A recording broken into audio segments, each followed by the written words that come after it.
大家晚安，我是陈燕莹，欢迎来到新闻大白话。接下来这一小时，国内外大小事要用您听懂的话说给您听。现在介绍这一小时来宾，首先要介绍是资深媒体人董志森，是大家好，以及国际政治专家赖岳谦老师。主持人好，各位朋友大家好，还有前海军舰长吕礼师。主持人好，各位观众大家好。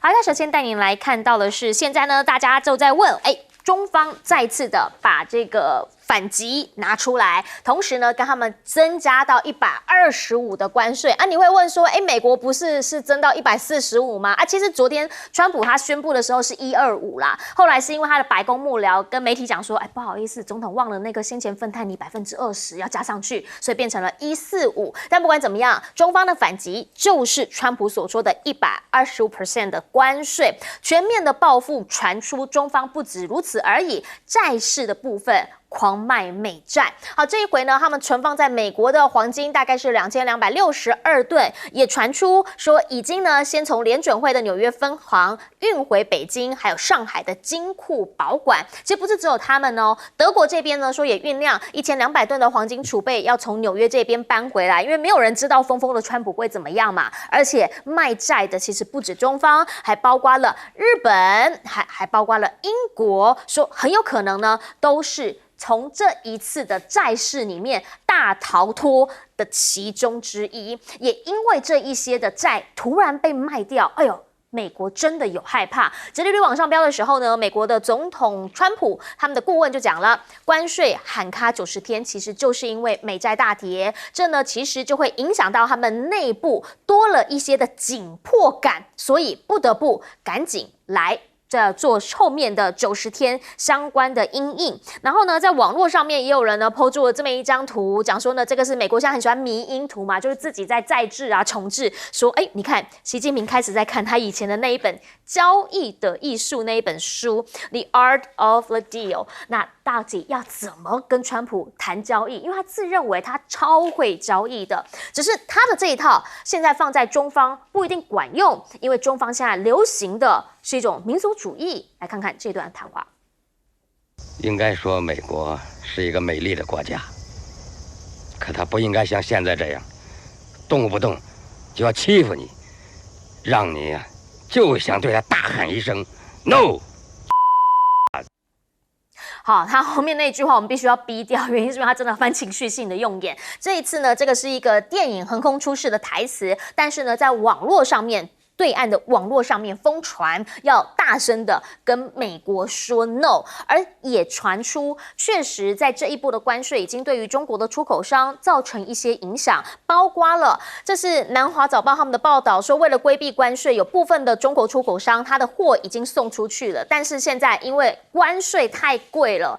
可能会让他入不敷出，所以呢，甚至采取很极端的措施，就是把货物丢弃于海上。但是他们在跟大家讲说，不要这样啦哈。但是这种抵制的部分，现在在民间有很多，包括了看到有这种面店的啦，或者是书店的啦，都有。他们有这么样的一个看板，叫做本店即日起对美国籍顾客加收104%的服务费啊。不知道的话，你就去问美国大使馆。那大家也有人在讲这个呢，其实到底有多少美国人会付这笔钱，不知道，但这反映的是一种民间的情绪。只是呢，川普面对这样子的一个对网的压力，他的讲法叫做他们骄傲又自大。原因是因为呢，先前 Vance 是怎么讲的 ？Vance 就说：“你看看我们呢。”对中国的乡巴佬借钱，然后呢去买那一些他们制造的东西，那这不是促进经济繁荣的方式。这一句话“贩丝乡巴佬”这些关键字在对岸也是烧起来的，原因是因为他们讲说，你自己写的这个悲歌不就是在讲乡巴佬的故事吗？为什么现在你会用这样子的话来骂人呢？所以呢，他们讲这是无知又缺乏礼貌的话，也感到相当的悲哀。而川普呢，则认为现在其实有很多的事情要中国去做，所以他也希望赶紧打电话给我们会来回应。可是川普团队有讲，必须是中方主动，他们才会回应。但是对于中方来说，国师讲话了，这一位叫做郑永年，他直接讲，你加到60过后，拢赶快啦。原因是因为货已经卖不出去了。先来看看这段对话。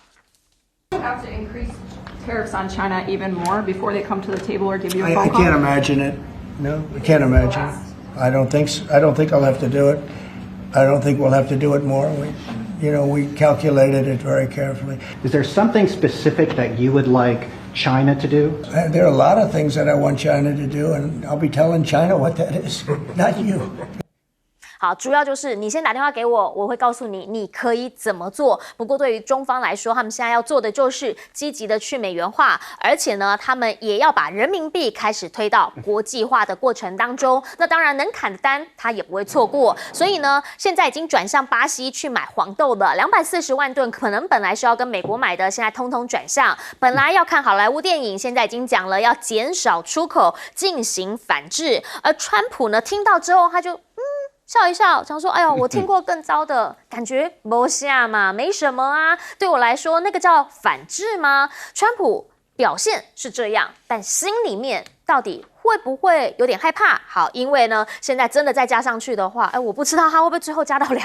我一直在觉得这个数字一直在往上加，赖老师有点超过我们的想象。因为呢，我昨天还在想说，中方会加吗？会加吗？隔了一个晚上，没想到今天下午真的追进了125% 关税。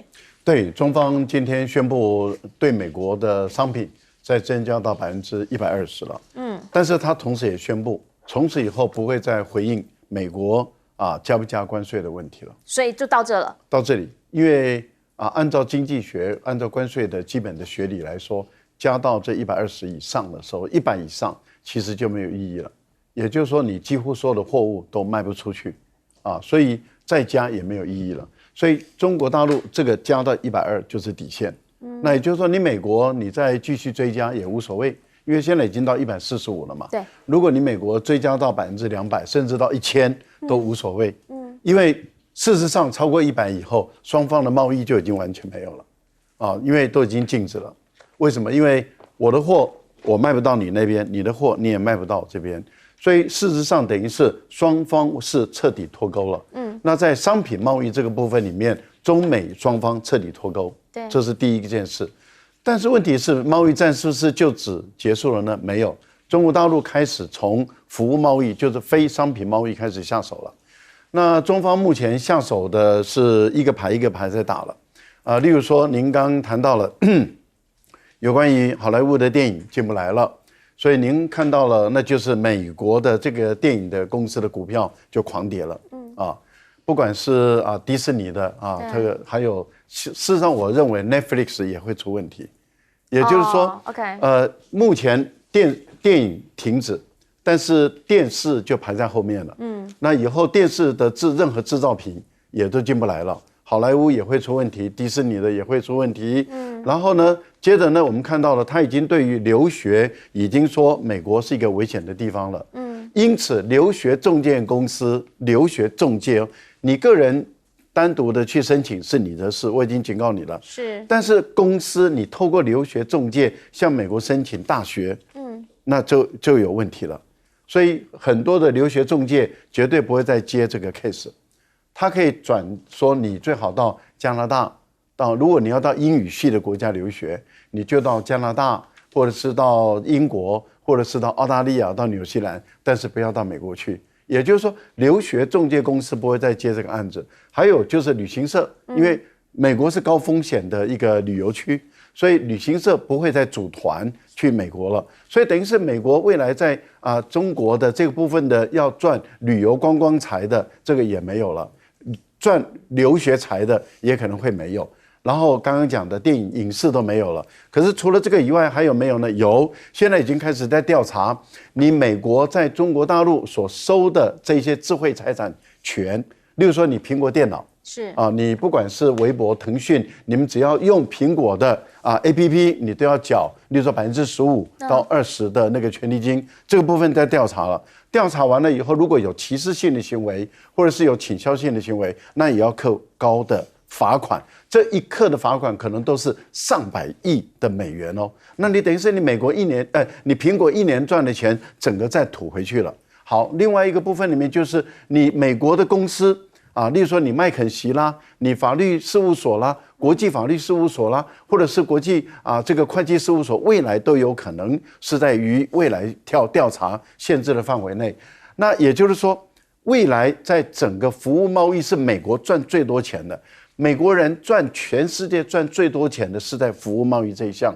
那这一项里面，因为美国人基本上来讲，我们都知道，例如说律师的成本费事实上是低的，但是它的收益是高的。是像我们讲的这个商务咨询公司，它的成本是低的，但是它的利润是高的。也就是说，它并不像说我们要生产一只手机，你还要买一堆零料件，还要有一个很大的厂房，给很多的电、很多的水，然后很多的工人在那边钻那个小螺丝，然后最后上千个零件组成一只手机卖出去。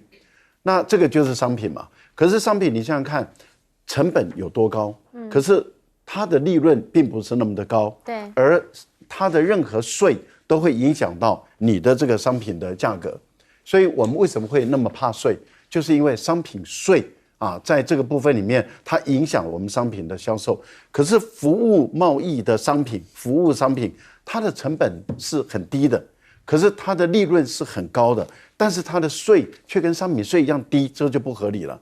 那为什么服务贸易的税会这么低呢？那就是因为美国人在制造这个规则，美国人定规则，现在这个规则要改变了。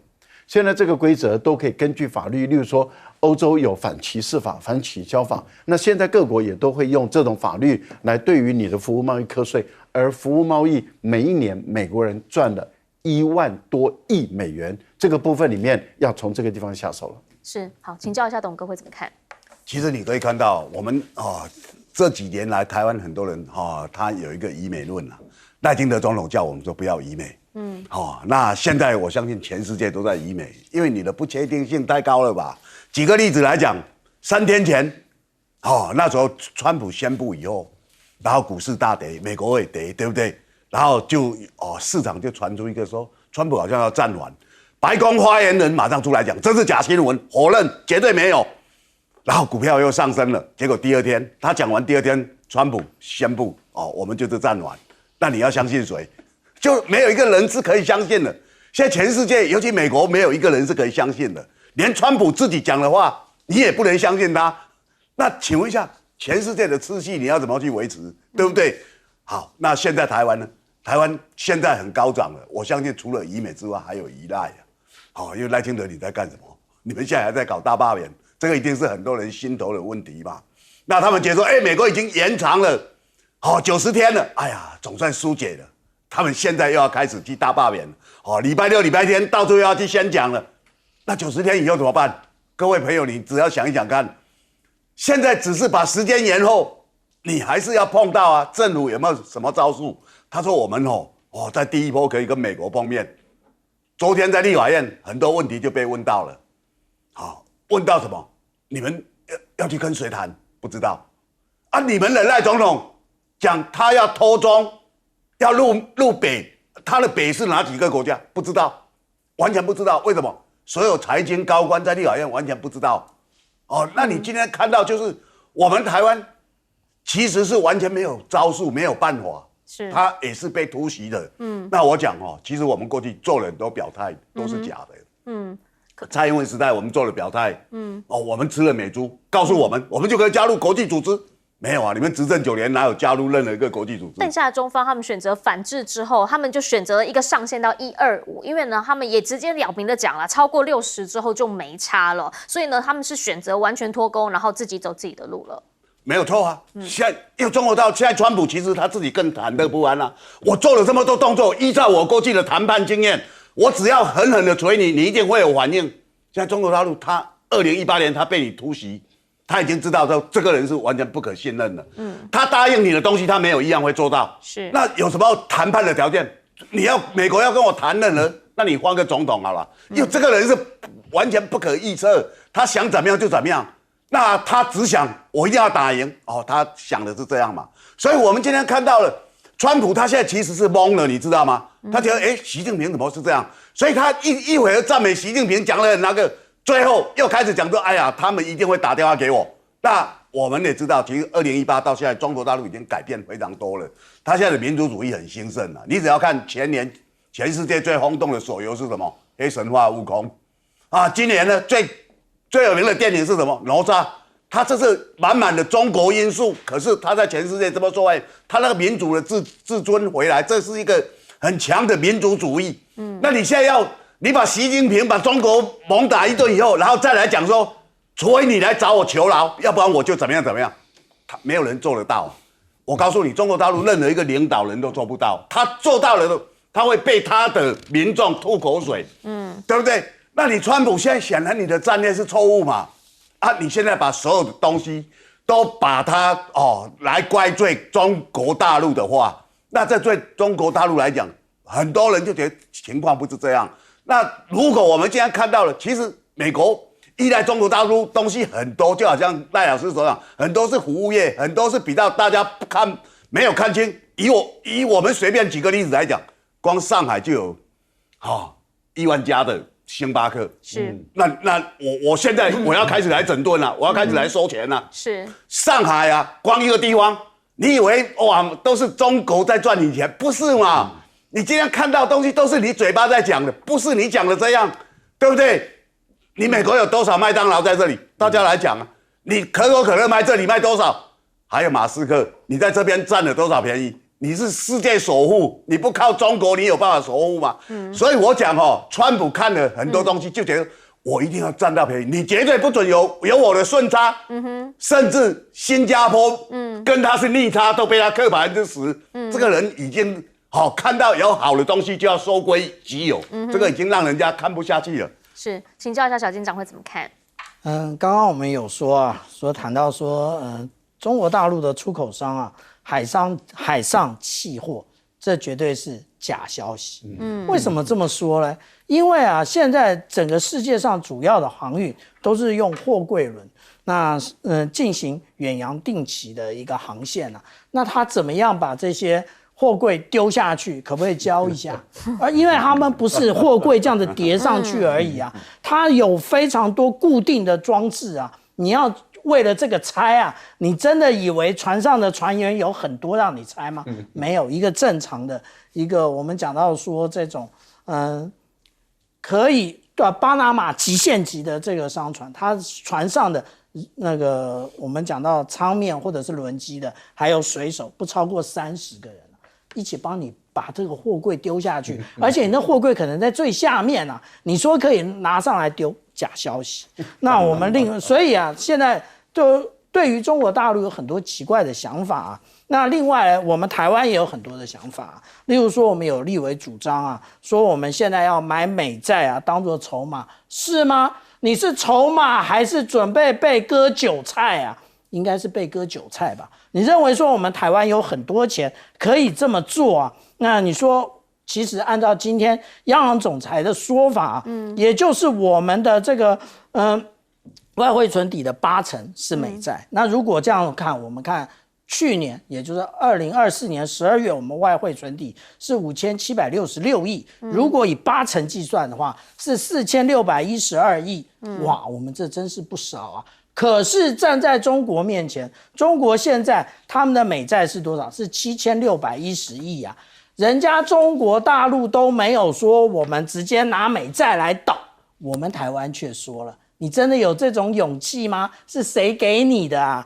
那另外我们刚刚还有提到有关于大豆的部分关于大豆的部分，其实中国大陆早就做好了战略准备。我们这样看那中国大陆有关于大豆的进口，美国其实只占了这个40%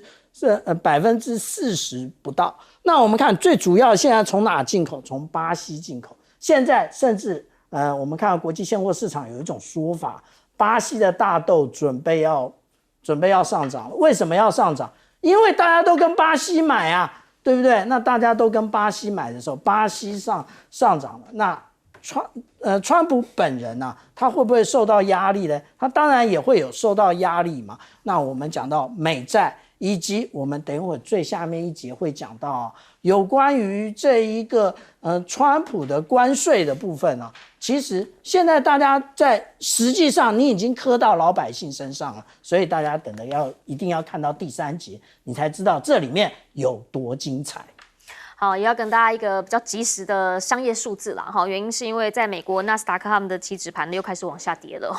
主要的原因，我相信应该也是因为跟中方他们现在已经愿意啊，不是愿意，就是已经提出了他们要把这个关税呢加到125%是会有关系的。原因是因为呢，川普其实多次的在跟习近平做喊话，一直跟他讲说，你不要报复嘛，我们来谈嘛，电话线会通嘛，你来跟我讲话嘛。其实呢，4月8号的时候喊过一次，说某个时候打电话给我，我会非常宽容。我们刚刚看到那个画面，他不是也才告诉媒体吗？昨天才刚讲的说，我会跟他讲具体的他可以怎么做。另外呢，其实他强调不会坐等习近平让步，因为呢一直以来被中国剥削占便宜。习近平现在他们中方明确的说，125会是一个上限，之后走自己的路，因为下个星期他即将要到越南、马来西亚还有柬埔寨这边来做访问，这是今年首趟的正式国事访问。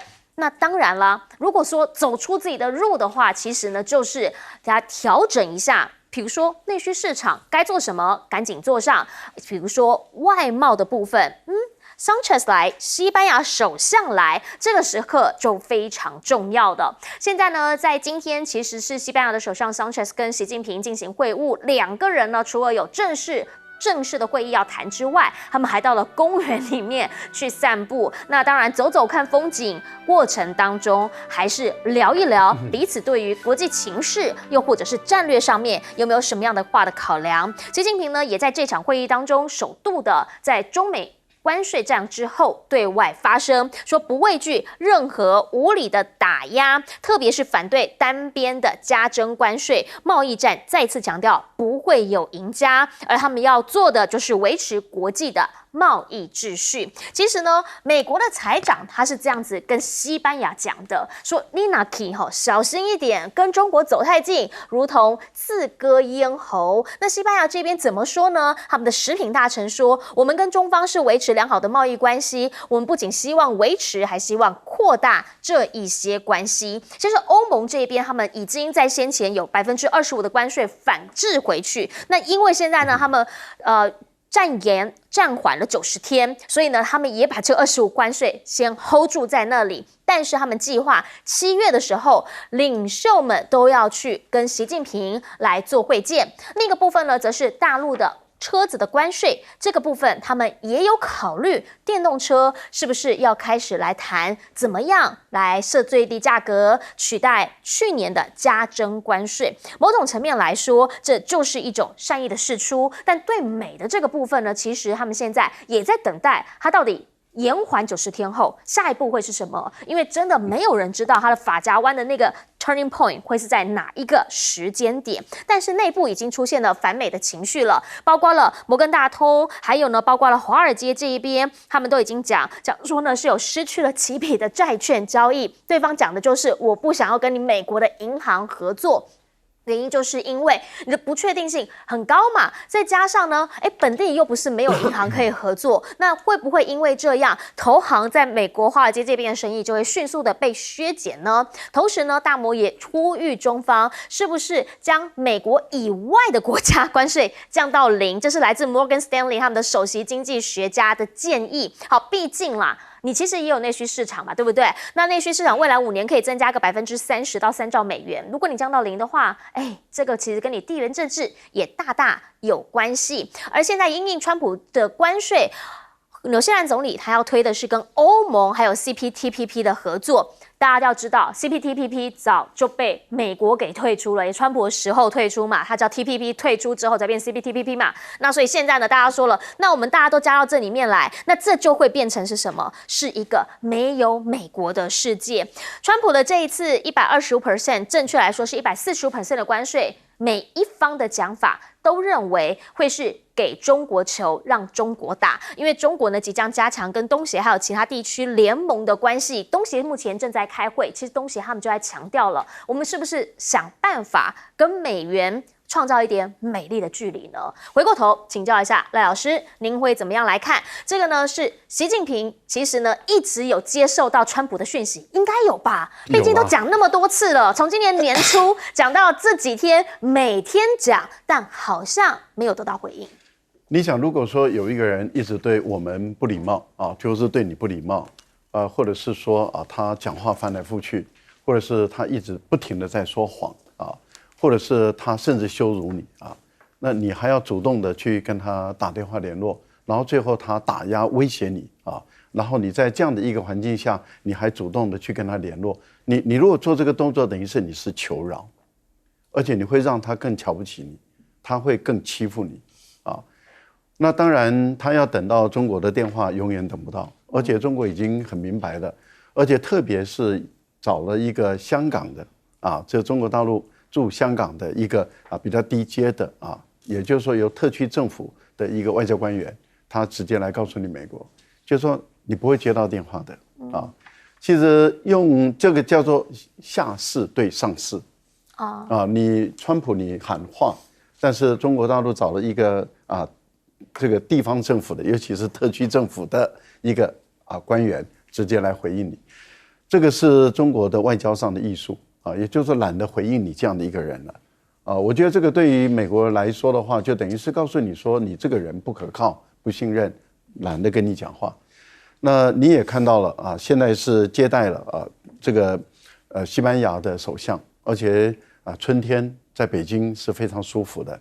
然后在园林两个人的散步就悠闲的，心情是愉悦的，这个可以谈很多事情。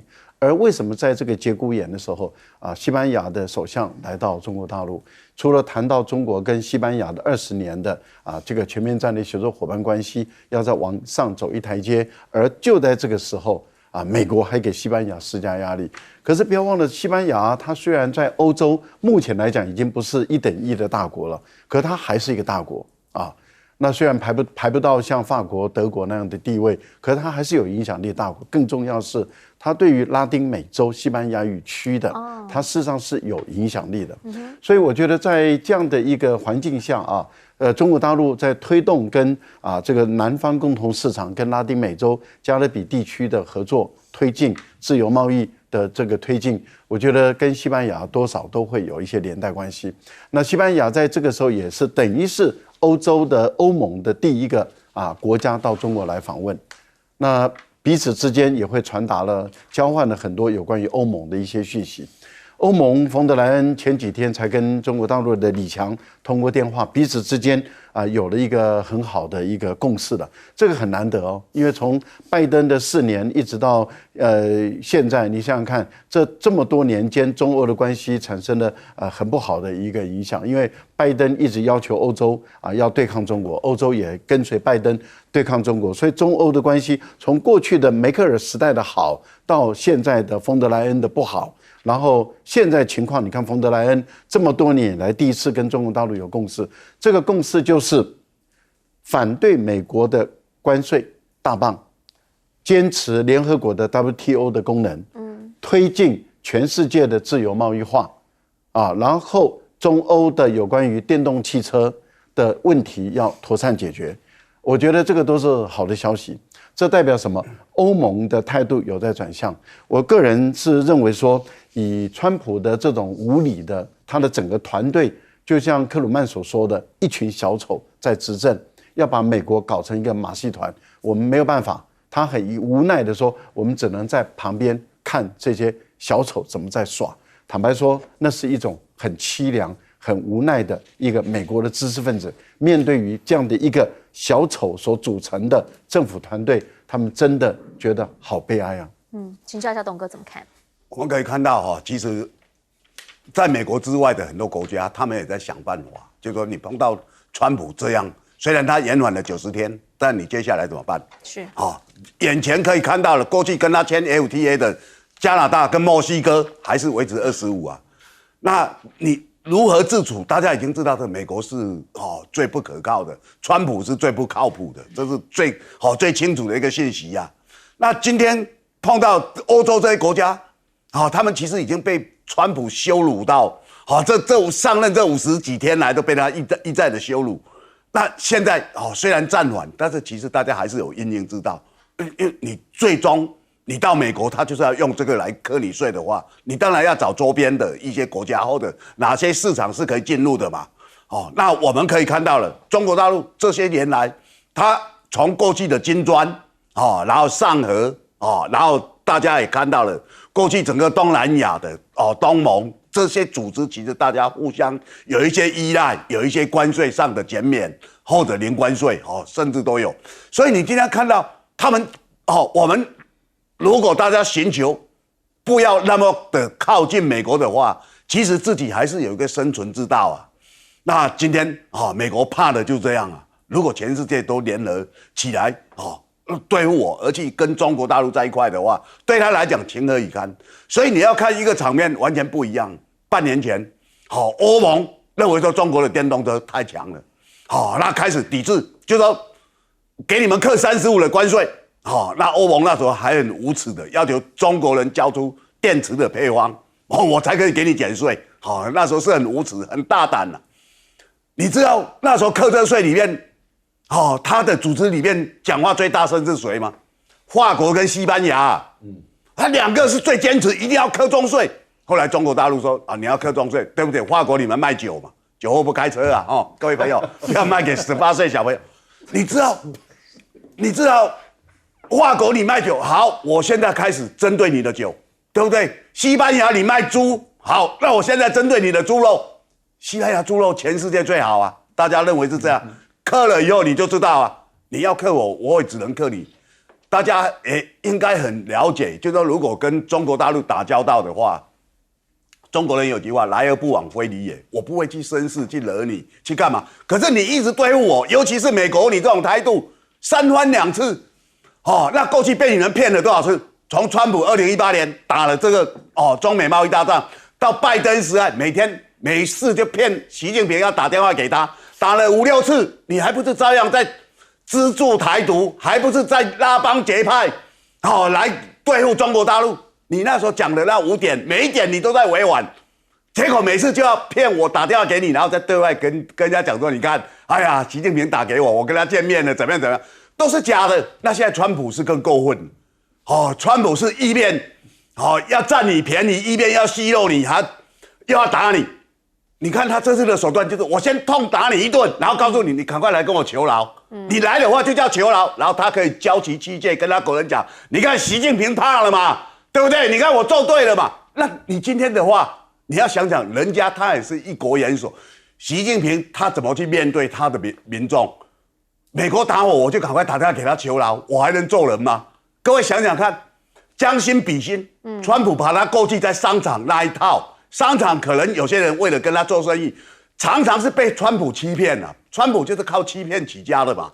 那骗一骗，他就赖账，然后就跟你来这一套。所以我们今天如果很清楚这个人的本性，他现在带领一个国家，那这个国家被周遭的人慢慢的疏远，然后遗弃的话，那也不足为奇了。是，来请教小舰长。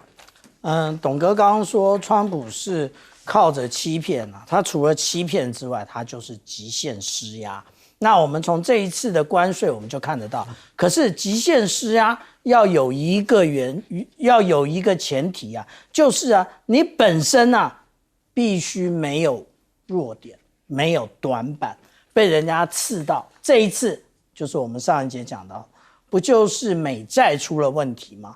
那现在其实啊，我们来看到啊，这个问题不是只是针对中国大陆而已。这一次他们其实针对的，也就是我们看到税最重的，也就是颜色越深的地方啊。那也就是我们可以看到整个中国大陆加上东南亚国协都是这一次的重灾区。那既然是重灾区的话，这重灾区有没有什么的特点？其实我们看到这个重灾区正好就是 RCEP 的主要的成员都在这里。RCEP 可不可以自给自足呢？其实我们看到啊，有关于现在的这一个东盟的一个主席国，也就是马来西亚，那他的一个首相安华，总理安华他就直接讲了，说其实呢，他们要建立统一的一个地区阵线，然后呢，必须来强调这个东南亚国协，也就是东盟它的主体性的部分啊。那另外呢，这一个时间点，大家都认为对中国大陆是不利的，但是我们换一个角度来想，就是我们刚刚讲到的，你是不是能够绕过，也就是其实，现在对于中国大陆来讲，是不是最好的战略机遇呢？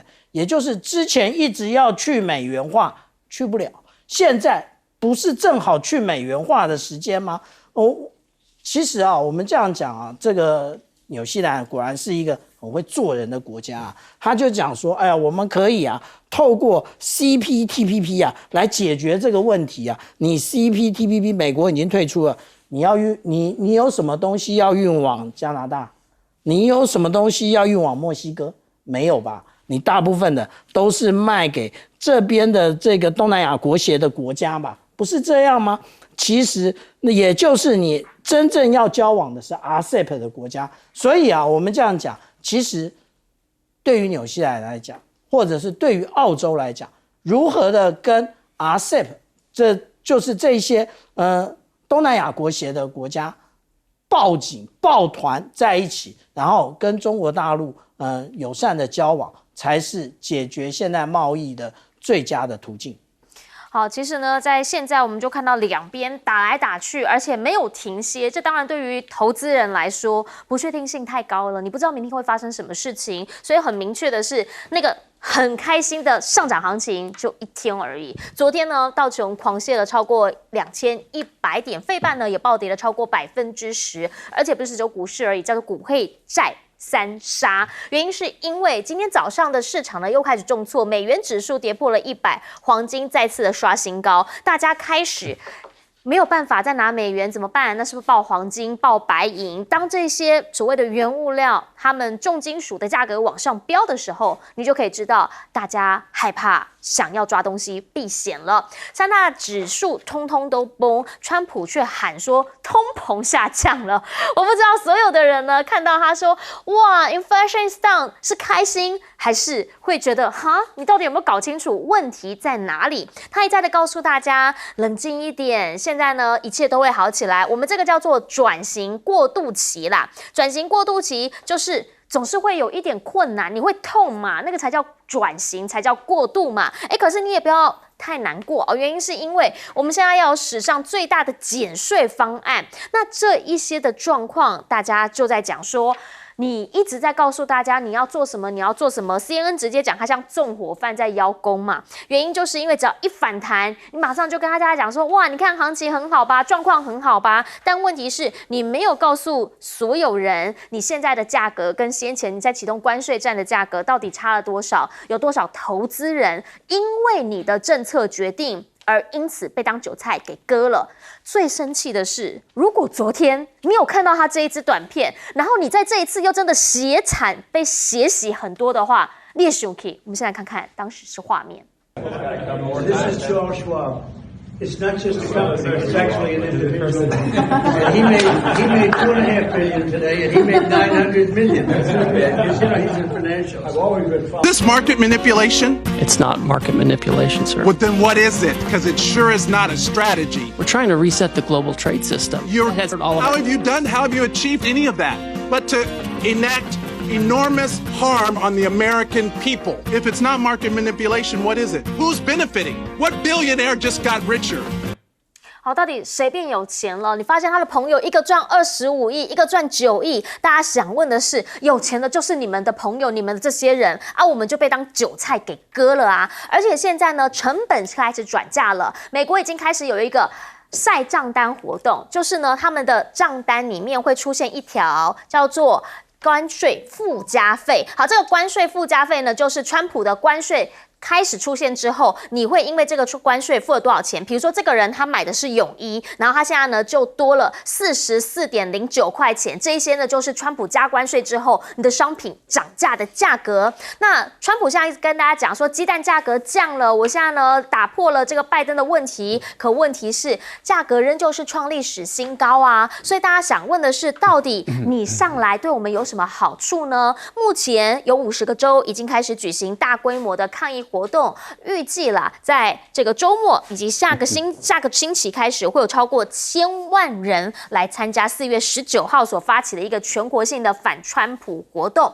而且呢，也被大家找到这支影片。好，这支影片呢是先前有人在讲说，川普呢他们讲说 MAGA 红帽子其实也是 Made in China， 而且必须在这一波要再加税，然后之后呢就会涨价到77块钱。本来一顶才多少钱？本来一顶才50块钱，涨了27块。你的大楼里面更是通通 Made in China。来看看。I bet you anything it's made in the USA。好，它里面每一样东西呢，说都发现了，商品里面的价格通通都是 MIC。那大家就在说啦，这一些的状况，你怎么没有实情告诉大家？甚至就连美国的贸易代表，现在都是在关税大转弯的同时，被发现说，哦，原来转弯啦，总统没告诉我，我几分钟前知道的。来看看。Mr. Trade Representative, are you aware that the tariffs have been paused? I am, yes. When were you made aware of that? I understood the decision was made a few minutes ago. Sitting here under discussion. Sitting here under discussion. So did you know that this was under discussion, and why did you not include that as part of your opening remarks? So typically what I don't do is divulge the contents of my discussions. I haven't spoken to the president since I've been So the trade representative hasn't spoken to the president of the United States about a global reordering of trade. Yes, I have. And I've just been in the hearing with you, sir. But yet he announced it on a tweet? Who's in charge? 好 ，Who is in charge? Obviously, Trump in charge. 来，请教老师。为什么这位议员会这么的生气？就是说，一个这么重大的一个决策啊，然后一个总统要下一个这么重大的决策，这个总统有没有跟相关的官员先讨论过？也就是说，川普要在股市开市之前3个小时。准备要做这个决定了，因为他在股市开市前3个小时，他在他的推特上已经告诉大家赶快买进股票，而且买进我家的公司的股票，因为他在他的推特推文中把他家的公司的股票的那一支代号附在后面，然后接着就开始过了3个小时之后，股市开市以后，他宣布了，而在这个宣布之前的时候，他有没有跟最高的贸易谈判代表？有没有跟他的财政部的部长？有没有跟商务部的部长？有没有跟国家的安全的这个白宫顾问？有没有跟国务卿等相关的官员？大家坐在那边讨论，讨论完了以后才做一个决定，这个时候才应该宣布嘛？都没有，没有的一个情形下，这个最高贸易谈判代表他是很有可能已经进入会场，然后有简讯过来，他瞄了一下，才知道说哦，已经宣布这个暂停了。那这样的一个草率的一个决策，是一个非常荒腔走板的事情。当然，这位议员觉得真的是不可思议，而你这位谈判代表竟然都一无所知，你还说你要重置这个全世界的贸易秩序，重置的意思也就是推翻现在的贸易的秩序，然后你要重新塑造。可是现在的贸易秩序事实上是你美国长期以来一直由你引导的，由你主导的。你自己建立了这个贸易秩序，你竟然自己要把它推翻，你莫名其妙，你没有经过大家的同意，这个秩序当初就是你美国人搞的，你现在自己要把它踹掉，我觉得这个简直是一件野蛮人，已经野蛮到我们无可理喻的一个地步了。那现在的情况是，大家已经越来越看清楚了大陆的立场跟态度了，大陆的立场跟态度已经出来了。就是要全面性跟你美国脱钩了。现在不只是商品贸易要完全脱钩，因为我们都知道，我前面讲的，当税打到这么高的时候，再谈就没有意义了，因为你任何商品都不可能做交易了。那在这样的一个情形下，等于是在商品贸易是完全脱钩了。现在传出来是在金融贸易这个部分也要完全脱钩，因为中国大陆已经准备把所有的债市都开始清掉了，把美元开始在减持了，都要转换成为黄金。那这样的一个情形下的时候，要完全彻底的脱钩，因为科技已经在脱钩了，那就代表什么？未来就是军事战的开始了。因为当双方完全没有任何相互的之间的依赖的时候，随时打仗的可能性就已经出现了。好，这就是让大家最担心的一个部分。我们先接广告，等等回来继续来聊。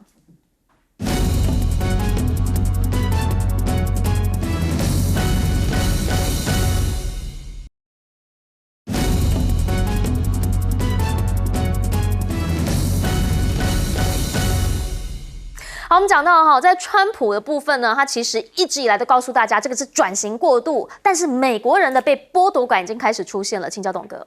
其实大家可以看到美国的那个情况，今天高盛投资有一篇文章啊，他说美国其实他这些普通的东西36%是要靠中国大陆的，那他举出了哪一些东西？比如说你的折叠伞、保温瓶，然后还有一些仿真花，还有木质的那种衣架，那最多的还是 LED 灯啊，都便宜的不得了。是，那这些都是我们生活必须的。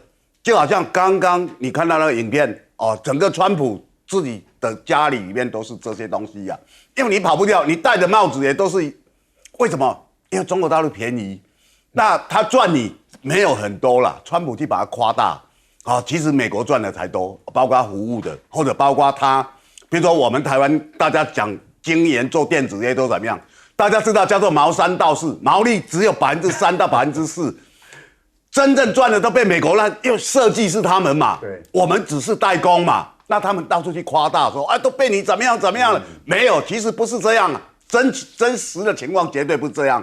所以当你把这个东西，去跟中美的贸易做成这样的对抗的话，对美国人的伤害很大，尤其那中下阶层他们都投票给川普那他们现在的东西就加价了，生活真的过不下去了。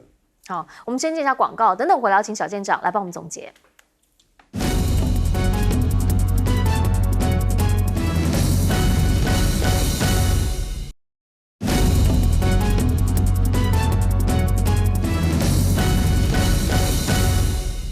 节目最后，请小舰长帮我们总结。我们刚刚讲到说有关于这一次的这个突然又暂停90天，到底有没有人内线交易啊？那我们刚刚看到的是民主党的众议员在提出质询，那我们直接来看这一个他当天的 K 线图，为什么会有这2点，然后特别突出？大家都是听了川普的话吗？我才不相信呢。那为什么这中间都没有买盘呢？就这买盘这么清楚呢？这个才是要好好查的啊！大家不要在那边觉得，哎呀，这些人都是冰雪聪明，不，内线交易。